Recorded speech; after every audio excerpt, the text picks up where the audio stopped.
Hi friends, welcome to our channel KCP classes. सबसे पहले मैं आप लोगों से निवेदन करना चाहता हूं कि आप इस टॉपिक को ध्यान से देखेंगे। अर्धनारीश्वर जो कि 12th क्लास का है, ध्यान से देखिएगा। जो कि 12th क्लास के हिंदी का इम्पॉर्टेंट टॉपिक है और यह 5 नंबर का पूछता है। तो आप सबसे निवेदन है कि आप धैर्यपूर्वक अंत तक वीडियो को देखें। अंत में आपसे कुछ बात भी करनी है, सो रिक्वेस्ट है कि आप इस वीडियो को ध्यान से देखें। आपको अर्धनारीश्वर के बारे में डिटेल में बताया जाएगा कि अर्धनारीश्वर क्या है। इसके बारे में हम लोग सारांश में बात करेंगे, जो कि आज ही करनी है, हम लोग को अभी करनी है।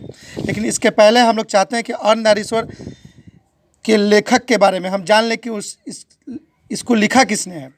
तो आप ध्यान से देखें। अर्धनारीश्वर, पहली बात है कि आता है परीक्षा में कि अर्धनारीश्वर क्या है, कहानी है कि कविता है कि गद्य है कि निबंध है। तो अर्धनारीश्वर निबंध है। मैं टोटल बात बताने वाला हूँ। अर्धनारीश्वर निबंध है और इसके रचयिता जो हैं राष्ट्र कवि रामधारी सिंह दिनकर है। और इसी के परिचय के बारे में हम लोग को डिटेल में पढ़ना है। अर्धनारीश्वर क्या है, निबंध है और इसके जो रचयिता हैं वो राष्ट्र कवि रामधारी सिंह दिनकर है। और परीक्षा में पूछता है कि यह किस प्रकार के कवि थे। तो ध्यान में रखिएगा मेरे दोस्तों, मेरे भाई और बहन, ध्यान से। यह छायावदोत्तर कवि हैं। यह छायावदोत्तर कवि है। देखिए, बनाने में बहुत मेहनत लगता है, इसलिए आपसे रिक्वेस्ट है कि आप ध्यान से देखिए। और पूरा टॉपिक दे दिया गया है और इसको संक्षेप में बता दिया गया है। बेहतरीन, आप इसे आसानी से लिखकर नंबर प्राप्त कर सकते हैं, इसलिए ध्यान से दीजिएगा, देखिएगा। इनका जन्म 23 सितंबर 1908 ईस्वी में बिहार के बेगूसराय के सिमरिया नामक गांव में हुआ था। किनका जन्म? रामधारी सिंह दिनकर। क्योंकि हम लोग अभी क्या पढ़ रहे हैं, अर्धनारीश्वर का लेखक का परिचय, ना कि अर्धनारीश्वर का सारांश। इसे ध्यान से देखिएगा। इनका जन्म 23 सितंबर 1908 ईस्वी को बिहार में ही, बिहार के बेगूसराय, देखिए ब से बिहार भी याद रहेगा और ब से बेगूसराय भी याद रहेगा, बिहार के बेगूसराय के सिमरिया नामक गाँव में हुआ था। इनके माता पिता का नाम मनरूप देवी और रवि सिंह था। तो माता का नाम क्या था? मनरूप देवी और पिता का नाम रवि सिंह। थोड़ा ध्यान दीजिएगा, पिता का नाम क्या था? रवि सिंह। माता का नाम मनरूप देवी और पिता का नाम रवि सिंह था। इस बात पे थोड़ा ध्यान दीजिएगा। और इनके पत्नी का नाम श्यामवती देवी था। इनके पत्नी का नाम क्या था? श्यामवती देवी। रिक्वेस्ट है, आप ध्यान से देखिएगा। इनके पत्नी का नाम जो था वो था श्यामवती देवी। तो इनके माता का नाम क्या था? मनरूप देवी और पिता का नाम रवि सिंह और इनके पत्नी का नाम श्यामवती देवी। और क्या पढ़ रहे हैं हम लोग? अर्धनारीश्वर का लेखक का परिचय। मैं मुझे बार बार कहना ना पड़े, आप ध्यान से देखिएगा। इनकी शिक्षा जो थी, और माफ़ कीजिएगा मेरे पास एडिटिंग की कोई सुविधा नहीं है, मैं सिंपल सा वीडियो बनाता हूँ और अपलोड करता हूँ। कृपया आप इसको सब्सक्राइब करें, आपसे रिक्वेस्ट है। क्योंकि मैं लाइव आ जाऊँगा तो सारे क्लास को मैं ऑनलाइन पढ़ाना चलूँगा, चाहे वो कोई भी सब्जेक्ट हो, फिजिक्स हो, केमिस्ट्री हो, मैथ हो, बायोलॉजी का एक मैं वीडियो डालूँगा जो कि प्रशांत सर ने बनाया है। और उसको आप ध्यान से देखिएगा। जो बायोलॉजी पढ़ाते हैं वो प्रशांत सर है और फिजिक्स केमिस्ट्री में बोर्ड पे पढ़ाऊँगा, लेकिन अभी नहीं। कम से कम 1000 सब्सक्राइबर हो जाएगा तो उसके बाद मैं लाइव पढ़ाऊँगा। तो सो आपसे रिक्वेस्ट है कि आप कम से कम 1000 सब्सक्राइबर कर दें, ताकि मैं ऑनलाइन उन सभी बच्चों को पढ़ा सकूं जो कि लॉकडाउन में फंसे हुए हैं, जो पढ़ नहीं पा रहे हैं, सारे विषय को डिटेल में। सो रिक्वेस्ट, और थोड़ी मिस्टेक होगी तो इसके लिए मैं माफ़ी चाहता हूँ, क्योंकि मैंने अभी वीडियो बनाना आरम्भ किया है। आप कृपया मुझे करेज करें, साहस दें। देखिएगा, अर्धनारीश्वर लिखने वाले कवि के नाम क्या थे? रामधारी सिंह दिनकर। और यह क्या है? अर्धनारीश्वर एक निबंध है। और ये कैसे कवि हैं? छायावदोत्तर कवि हैं। दूसरी बात, इनका जन्म जो है बिहार के बेगूसराय के सिमरिया नामक गांव में हुआ था। और कब हुआ था? 23 सितंबर 1908 ईस्वी के। इनके माता का नाम मनरूप देवी और इनके पिता का नाम रवि सिंह और इनके पत्नी का नाम श्यामवती देवी। शिक्षा इनकी जो स्टार्ट हुई थी वो गांव से ही आरंभ हुई थी। 1928 ईस्वी में मोकामा घाट रेलवे हाई स्कूल से इन्होंने मैट्रिक किया था। याद रखिएगा, 1928 ईस्वी में मोकामा घाट रेलवे हाई स्कूल से मैट्रिक की थी। जबकि 1932 ईस्वी में पटना कॉलेज से बीए मतलब तो आप समझ रहे हैं बैचलर ऑफ आर्ट्स। जैसे आप इंटर के बाद कोई बीएससी लेता है, कोई बीकॉम लेता है और कोई बीए लेता है, बैचलर ऑफ आर्ट्स, तो बैचलर ऑफ आर्ट्स उन्होंने जो की थी, आर्ट्स से उन्होंने क्या किया था? इतिहास से किया था। वो जो बैचलर ऑफ आर्ट्स के जो बीए किए थे वो किससे किए थे? इतिहास से किए थे।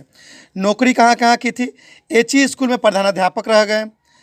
जनसंपर्क विभाग में रजिस्टर सब रजिस्ट्रेट का काम करते थे।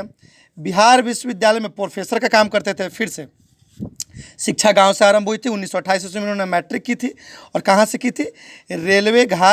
मोकामा घाट रेलवे हाई स्कूल से। और पटना कॉलेज से 1932 ईस्वी में इन्होंने बीए किया था और बीए में इनका अपना ऑनर्स क्या था? वो था इतिहास। और नौकरी HE स्कूल में प्रधानाध्यापक रहे। जनसंपर्क विभाग में डायरेक्टर का पद संभाले। बिहार विश्वविद्यालय में प्रोफेसर रहे। इन्होंने ये नौकरियां की थी। महत्वपूर्ण काव्य प्रसंग और गद्य रचना, और इससे इनके लिए जो उनको सम्मान मिला वो भी मैंने इसमें चर्चा कर दी है ताकि दिक्कत ना हो। जो सवाल पूछेगा ऑब्जेक्टिव टाइप का, आप पूरा डिटेल बना के आइएगा। हिंदी में आपका एक भी क्वेश्चन नहीं छूटेगा। मैं महत्वपूर्ण टॉपिक जो परीक्षा की दृष्टि से वो सारे बता दूंगा। आप रिक्वेस्ट रहिएगा, चाहे वो हिंदी का गद्य हो या व्याकरण संबंधित हो, सारा। रेणुका जो है, उन्होंने जो काव्य लिखा था रेणुका, वो 1935 ईस्वी में लिखा था। हुंकार 1938 ईस्वी में लिखा था। और उर्वशी जो कि बड़ी फेमस हुआ, 1961 ईस्वी में लिखे थे। और इसके लिए उनको सम्मान दिया गया ज्ञानपीठ पुरस्कार। याद रखिएगा, उर्वशी कब लिखे थे? 1961 ईस्वी में। कौन लिखे थे? राष्ट्र कवि। इनको राष्ट्र कवि के नाम से जाना जाता है। ये मल्टी टैलेंटेड थे, ये काव्य भी लिखते थे और गाधांश भी लिखते थे। उर्वशी लिखे थे, कब लिखे थे? 1961 में। और इनको इसके लिए क्या मिला था? ज्ञानपीठ पुरस्कार। थोड़ा सा ध्यान दीजिएगा, रिक्वेस्ट। कुरुक्षेत्र भी लिखा था इन्होंने। मिट्टी की ओर गद्य लिखा था, जो लिखा था कब? 1946 में। और अर्धनारीश्वर जो हम लोग पढ़ रहे हैं 1952 में लिखे थे। संस्कृति के 4 अध्याय, जिसके लिए इन्होंने साहित्य अकादमी जीता था। साहित्य अकादमी, इसके लिए इन्होंने साहित्य अकादमी पुरस्कार पाए थे। और ये राष्ट्र कवि के रूप में प्रसिद्ध हुए। इन्हें पद्म भूषण से सम्मानित हुए। ये थे लेखक परिचय। वो किसके? रामधारी सिंह दिनकर के बारे में।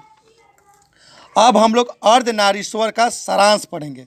और डिटेल में कोई कहता है बच्चा कि सर वीडियो क्लियर नहीं आ रहा है, तो आपसे एक रिक्वेस्ट है कि वीडियो क्लियर आएगा जब मैं बोर्ड पे पढ़ाऊंगा और बेहतरीन आएगा। लेकिन उसके लिए मुझे 1000 सब्सक्राइबर चाहिए। हाँ, थोड़ा सा लालच मुझे भी है, लेकिन मैं चाहता हूँ कि मैं ऑनलाइन दिन भर पढ़ाते रहूँ सारे क्लास को, सभी क्लास को। मैं चाहे वो इंटरमीडिएट का हो या BSc हो, मैं सारे क्लास को जो सब्जेक्ट मैंने चूज किया है उसके लिए टीचर रखा है, वो सारे टीचर पढ़ाएंगे। लेकिन मैं बोर्ड पे तभी आऊँगा जब 1000 प्लस सब्सक्राइबर हो जाए। रिक्वेस्ट, बस और कुछ नहीं चाहिए मुझे। उसके बाद पढ़ाई अच्छा लगेगा तो आप लोग खुद ही मुझे लाइक और सब्सक्राइब करते रहेंगे। लाइक कीजिएगा, सब्सक्राइब कीजिएगा। रिक्वेस्ट है आपसे, थोड़ा सा अंदर से हिम्मत मिलेगी ताकि मैं पढ़ाऊँ। और बहुत दिन के बाद वीडियो डाल रहा हूँ, कारण ये है कि थोड़ा सा तबीयत ठीक रहता नहीं है, इसलिए रिक्वेस्ट है कि आप थोड़ा सा ध्यान दीजिएगा। अर्धनारीश्वर का सारांश तो पहले हम जानेंगे। पिछले बार में बता कि अर्धनारीश्वर क्या है। ये टॉपिक में बड़ी इंपॉर्टेंट है। मैं ये बताना चाहता हूँ कि अर्धनारीश्वर क्या है। तो मैं बताना चाहता हूँ कि भगवान शंकर के अर्धनारीश्वर अवतार को देखते हैं। भगवान शंकर ही अर्धनारीश्वर के रूप में आए थे, और क्यों आए थे इसके बारे में बताएंगे। जिसमें आधा हिस्सा पुरुष का था और आधा हिस्सा महिला का था। यह अवतार नर और नारी दोनों के समानता के प्रतीक है। लेकिन अब ये सवाल उठता है कि सर, ये भगवान शंकर को ऐसी क्या आवश्यकता आन पड़ी कि वो अर्धनारीश्वर का रूप धारण किया, मतलब आधा भाग नर का और आधा भाग नारी का। ऐसा क्यों? तो देखिएगा, ये मैंने नीचे लिख दिया है। यह अवतार ब्रह्मा जी के तपस्या के कारण ली गई थी।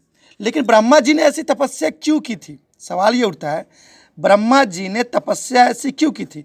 क्योंकि सबके भाग्य विधाता जो हैं, ऐसा माना जाता है शिव पुराण के तहत। शिव पुराण जिसमें शिव जी का वर्णन किया गया है, शिव पुराण के तहत माना जाता है कि ब्रह्मा जी जो हैं वो सबके भाग्य विधाता हैं।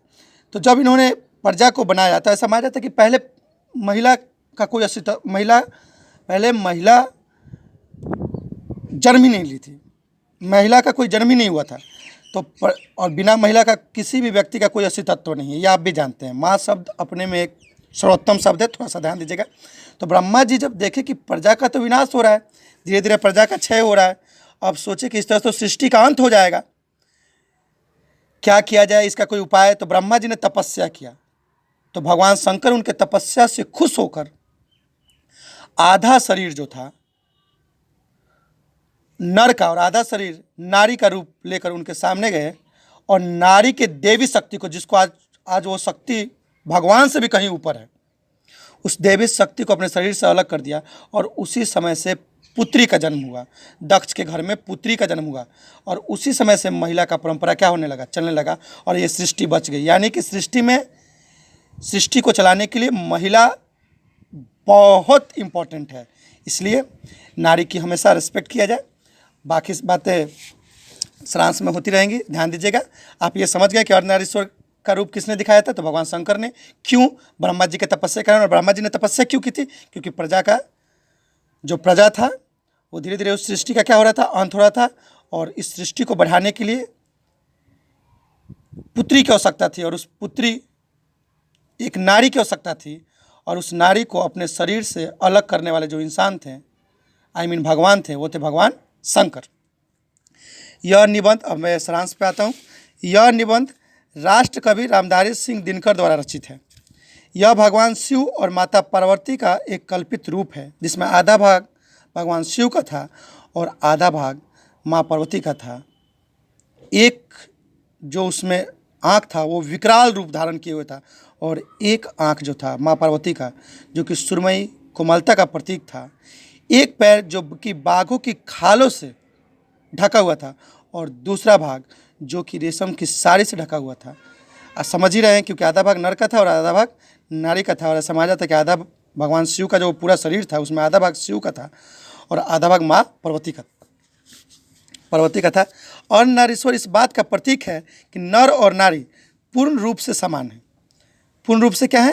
समान है। और उनमें एक दूसरे का गुण कोई दोष नहीं है। यानी कि नर का अगर गुण नारी में आ जाता है या नारी का गुण नर में आ जाता है तो कोई दोष नहीं है। नर का गुण जैसे हिम्मत, धैर्य, साहस, और नारी का गुण कोमलता, माया, मोह। और यह जिस व्यक्ति में ये दोनों का गुण आ जाए, समझिएगा वो व्यक्ति परिपूर्ण हो जाता है। और ऐसे हम कह सकते हैं कि सिर्फ अगर नर का गुण है तो वो व्यक्ति अधूरा है। नर में नारी का गुण होना अति आवश्यक है, और नारी में नर का गुण होना अति आवश्यक है, तभी ये दोनों मिलके पूर्ण होते हैं। यानी कि नर और नारी एक दूसरे के पूरक है। मैं यहाँ लिखना चाहता हूँ, नर और नारी, बेटा थोड़ा सा ध्यान दीजिएगा, एक दूसरे के क्या है बेटा? पूरक है। यानी कि एक दूसरे के पूरक है, ये एक दूसरे के बिना क्या है? अधूरे हैं। अगर ये दोनों एक किसी भी व्यक्ति में इन दोनों का गुण आ जाता है तो एक दूसरे के पूरक है, पूर्ण रूप से समान है। और यहाँ पे आते हैं, और उनमें एक दूसरे के गुण कोई दोष नहीं है, बल्कि किसी भी पुरुष में यह गुण उन्हें परिपूर्ण बनाता है। जिसमें नर और नारी के गुण हो जाता है वो परिपूर्ण बनाता है। और मैं आपको बता दूं कि प्राचीन काल में नर और नारी में कोई भेदभाव नहीं था, परंतु कृषि के उपरांत नारी की पराधीनता आरंभ हो गई। पराधीनता मतलब उनको कैद हो गया। क्या कैद हो गया? आप भी जानते हैं कि नारी घर में रहने लगी और नर घर के बाहर काम करने लगा, जिससे दिनकर जी बिल्कुल सहमत नहीं थे। दिनकर जी कहते हैं यह दोनों मतलब नर और नारी एक ही सिक्के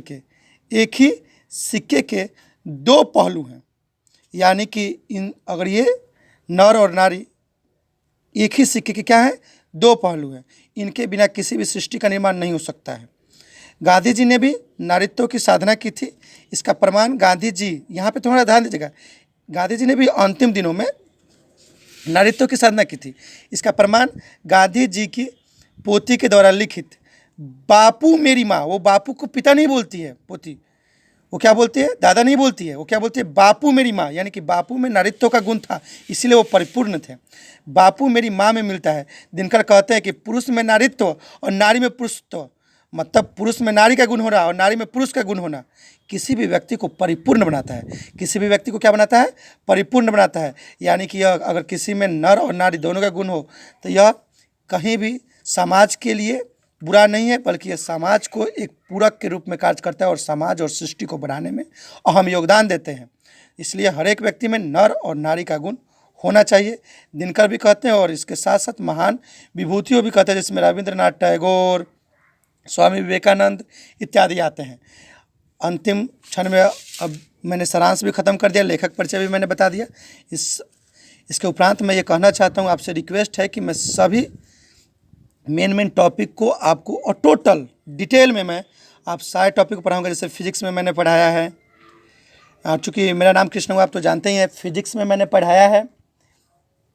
फिजिक्स में मैंने चार्ज के बारे में बताया था, अब मैं चार्ज का प्रॉपर्टीज बताने वाला हूँ। इंग्लिश में मैंने वर्ब पढ़ाया था फंक्शन के आधार पे, अब मैं उसमें modals verb, gerund, participle, non finite verb, finite verb, coupling, ये सब मैं उसके पार्ट्स को बताने वाला हूँ डिटेल में।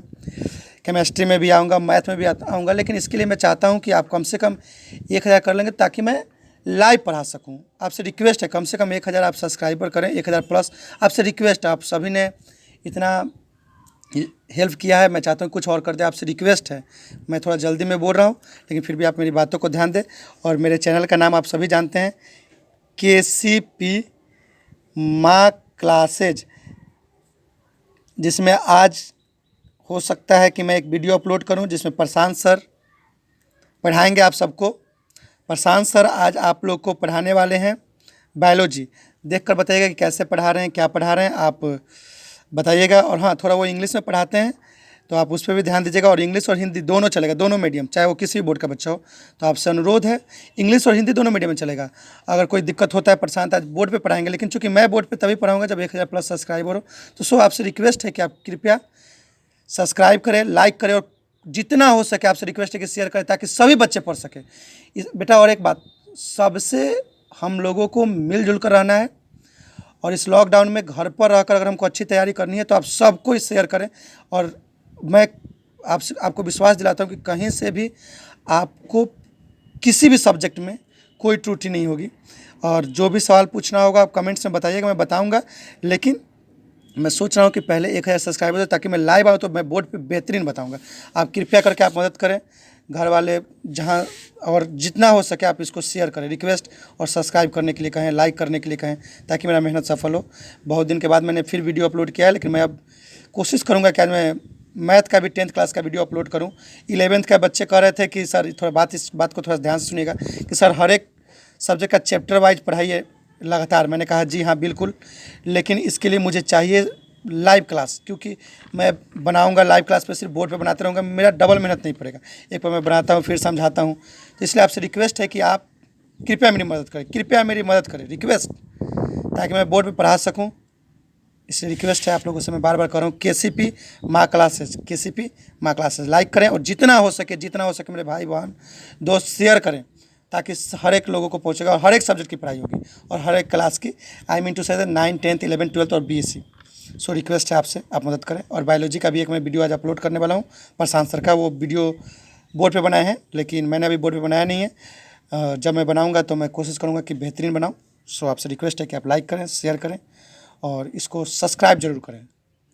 धन्यवाद।